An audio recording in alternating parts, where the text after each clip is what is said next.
മുക്കാലിലാവുണ്ടാവുന്നെങ്കിൽ നമുക്ക് വെച്ചടി വെച്ചടി കേട്ടായിരിക്കും. Flash back. ഡോക്ടറെ, ഞാൻ ഇപ്പൊ ലേബർ റൂമിൽ കയറ്റിയേക്കുന്ന ചിഞ്ചുവിന്റെ അമ്മയാണ്. മോൾക്ക് ഇപ്പൊ നോർമൽ ഡെലിവറി ആയിരിക്കും, സിസേറിയൻ ആയിരിക്കും? അയ്യോ, സിസേറിയൻ ഒന്നും വേണ്ട. പെയിൻ വന്നിട്ടാ വന്നത്. എന്റെ പൊന്നു ഡോക്ടറെ, ഞാനൊരു കാര്യം പറയാൻ വേണ്ടിയാ വന്നത്. എന്റെ ഡോക്ടറെ, ഇന്ന് 11:15 വരെ പുണർത്തവാ. 11:15 കഴിഞ്ഞാ പിന്നെ ഡോക്ടറെ പുണർത്തമായാലും കുഴപ്പമില്ല. കാലുള്ള നാളെ ആ കലണ്ടർ കേട്ടാ വന്നത്. എനിക്ക് ഈ സമയം നോക്കുന്ന ഒരു പരിപാടി ഉണ്ടേ. ക്ലോക്കിലല്ല, ഈ നക്ഷത്രങ്ങൾ നോക്കണമെങ്കിൽ നമുക്ക് അതിന്റേതായ രീതിയിൽ കലണ്ടറിലാണ് കറക്റ്റ് ആയിട്ട് കിട്ടും. പൂയനാളിന് കാലുണ്ട്. ചിലപ്പോ അമ്മാവൻ കാല്, അച്ഛൻകാല്, ദൈവം മുത്തശ്ശിക്കാലൊക്കെ ആണെങ്കിൽ ഞാൻ കാല് പോകും ഉടനെ തന്നെ ഡോക്ടർ. അതുകൊണ്ട് പൂയെന്നാളിലെ കൊച്ചു വേണ്ട. എങ്ങനെയെങ്കിലും കുറച്ച് നേരത്തേക്ക് അവളോടൊന്ന് പ്രസവിക്കാതിരിക്കാൻ പറയാം.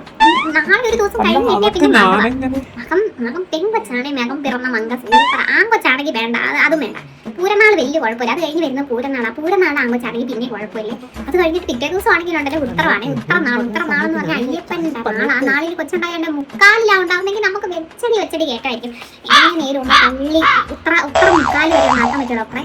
അല്ല ഡോക്ടർ തരുന്നല്ല, അവളോടൊക്കെ ഏതെങ്കിലും കുറച്ചേരം ഒന്ന് സഹിക്കാൻ പറ. ഞാനൊക്കെ 8 പെട്ടതാ എന്റെ പൊന്നു ഡോക്ടറെ. പോലെയല്ലേ നടക്കുന്നത്. നോക്കാൻ വലിയ സൗകര്യം ഉണ്ടോ? നമുക്കറിയാവോ, ഈ വയറ്റാട്ടി അല്ലായിരുന്നോ? എങ്ങനെയെങ്കിലും ഒന്ന് ഉത്തര മുക്കാലിനാക്കി തരാമോ? എന്റെ പൊന്നമ്മേ, ഞാനൊരു കാര്യം പറയട്ടെ. ഇത് അരയും മുക്കാലും ഒക്കെ മേടിക്കാത്ത പേപ്പർ പറഞ്ഞു കഴിഞ്ഞാൽ ആരെയും മുക്കാലൊക്കെ കണക്കൂട്ടിയിരിക്കും. ഞാൻ പോവാ.